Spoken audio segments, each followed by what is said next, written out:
O assunto de hoje engloba a área de construção civil.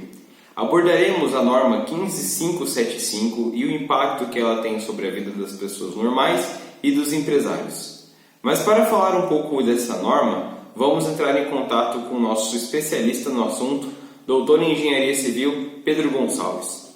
Doutor? Muito obrigado, Pedro. Então, essa nova norma, que seria a NBR 1575, ela está em vigor desde 2013 e ela estabelece diversos padrões novos para as obras. Padrões que vão do nível básico, que são obrigatórios, até o intermediário e o superior, sendo que esses dois eles agregam um certo valor à obra. Esses padrões eles visam melhorar os desempenhos da edificação, como o conforto acústico, a temperatura interna, a iluminação natural, o conforto tátil, e ele também visa melhorar os sistemas da própria edificação, que seria as estruturas, os pisos, a vedação, o sistema hidrossanitário. Essa norma, ela também exige que os fornecedores, projetistas, construtores e os usuários sigam diversas regras e recomendações visando aumentar a sustentabilidade, diminuir o impacto ambiental da construção e também prolongar a vida útil da edificação. Pedro? Obrigado, doutor. E com essa breve apresentação da norma, vamos descobrir como que os padrões afetam os moradores, numa reportagem de Pedro Gonçalves. Pedro, é com você. Boa noite, nós estamos aqui com Lucas Mateus, um dos proprietários de uma casa que foi construída seguindo todos os padrões da norma de sustentabilidade.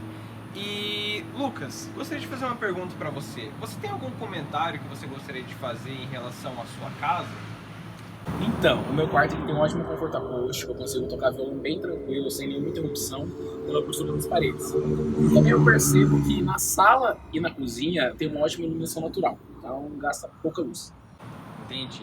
E vamos falar a verdade, né? Foz do Iguaçu é uma cidade bem quente. Eu gostaria de saber quanto a temperatura interna da sua casa. O que você tem a comentar sobre ela? O projetista ele tomou muito cuidado com isso, ele colocou a caixa de água num lugar onde não pega muito sol e a casa é muito bem ventilada, então não temos muitos problemas com isso, mas depende da temperatura da cidade, né? Mas é bom, é bom. Entendi, muito bom. Então tem uma ótima ventilação natural. Tem sim. Excelente. E mais uma coisa, quando eles entregaram a obra para você, eles te entregaram com alguma coisa junto? Um manual, nem sabia que casa tinha manual, mas me entregaram um manual. Mas o que é interessante é que eles me deram um prazo especificado no manual de quando fazer a manutenção preventiva. Que, né, é importante, pra casa não cair, desabar, o teto abrir, assim, ó. É muito bom. Então, isso aí. Entendi. Então temos um morador satisfeito aí com a sua casa construída, seguindo todas as normas de sustentabilidade da NBR 15575. Muito obrigado, Lucas, e de volta ao estúdio. Vale a pena lembrar que é muito importante realizar as manutenções preventivas no prazo certo. E para falar um pouco mais sobre essa norma e o impacto que ela tem acerca da economia, nossa equipe preparou uma entrevista com o dono da Concretos S.A., Pedro Gonçalves. Essa reportagem será conduzida pelo repórter Pedro Gonçalves. Concreto, um dos métodos construtivos mais tradicionais do Brasil. Porém, será que essa tradição respeita as devidas normas de descarte, uso, preparação e manuseio? Para descobrir como as empresas que trabalham neste ramo fazem para seguir as normas e se manterem sustentáveis, converso hoje com o mestre em Engenharia Civil, dono da Concretos S.A., Pedro Gonçalves. Veja bem, as normas que tem acerca do concreto, elas visam apenas melhorar a qualidade dele, né? Isso é muito bom pra gente porque melhora a qualidade do nosso produto e diminui o número de safras defeituosas, assim, padroniza um pouco. E nossas instalações, né, da empresa, ela tem laboratórios e profissionais que fazem todos os testes que as normas pedem, justamente para ter o nosso selo de qualidade, né, a nossa garantia.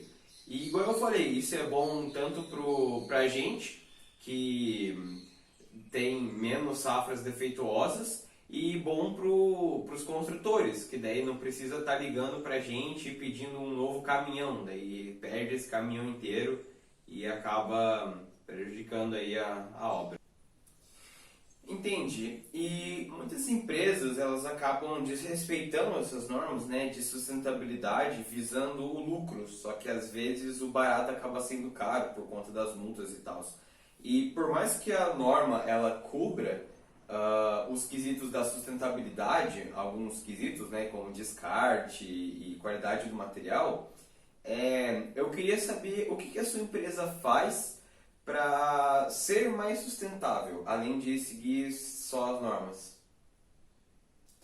Então, quando o assunto é sustentabilidade é complicado de falar, né? Porque existem uma gama de fatores aí que cobre o quesito sustentabilidade. Mas quando a gente vai contratar alguma empresa fornecedora de matéria-prima, brita e areia, a gente tem que seguir a regra dos 6 passos que foi fornecida pela CBCS, que é para meio que verificar a procedência, né, daquela empresa, se ela é legalizada, se tem mão de obra infantil, escrava, essas coisas, porque hoje em dia, né, por mais que a gente esteja em 2020, ainda tem bastante disso.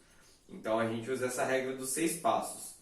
E a gente também visa o quesito transporte, certo? Porque por mais que uma empresa que venda areia, uma areia assim com propriedade especial lá, essa areia seja mais especial, às vezes ela fica muito longe e não compensa pelo lance do transporte, porque vai ter muito mais emissão de CO2 do que se a gente comprasse areia numa empresa local. Então, comprando areia numa empresa local, né, a gente reduz a emissão de CO2, né, pelo diesel do caminhão, e a gente também fomenta o comércio local. Então, a sustentabilidade acaba sendo benéfica para as empresas locais, né? Porque elas acabam se desenvolvendo melhor e fornecendo produtos melhores. Entendi. E como é que a sua empresa faz para descartar o concreto que às vezes sai com defeito ou que às vezes vocês precisam realmente descartar uma safra de concreto? Como é que vocês fazem o descarte desse material?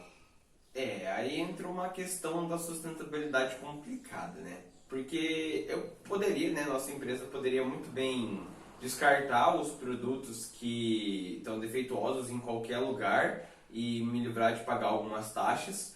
Só que a regra do desenvolvimento sustentável, um dos lemas do desenvolvimento sustentável, é suprir as necessidades do presente sem comprometer as capacidades das gerações futuras de suprir as necessidades deles. Então, o concreto é um material extremamente tóxico para o meio ambiente. E se a gente descarta ele de qualquer jeito, ele prejudica a água e o solo, certo? E então, é muito mais viável para o meio ambiente se a gente pagar uma pequena taxa e descartar o concreto de uma maneira correta, né? Com uma empresa que faz isso mesmo. E além disso, também está surgindo algumas empresas, algumas pesquisas que estão utilizando o concreto para fazer matéria-prima. Eles pegam o concreto que já está enrijecido, né, e quebram ele assim, fragmentam e fazem brita e areia desse concreto. Então eles estão reutilizando, certo, o concreto que seria descartado aí por uma empresa. Então eu prefiro pagar uma taxa, nossa empresa prefere com certeza pagar uma taxa, e além do mais, está na lei isso, do que se arriscar e descartar de qualquer jeito, né? Entendi, muito bem. Então, muito obrigado pela entrevista, Pedro, e de volta ao estúdio. Muito obrigado pela sua audiência, tenha uma excelente noite e até a próxima.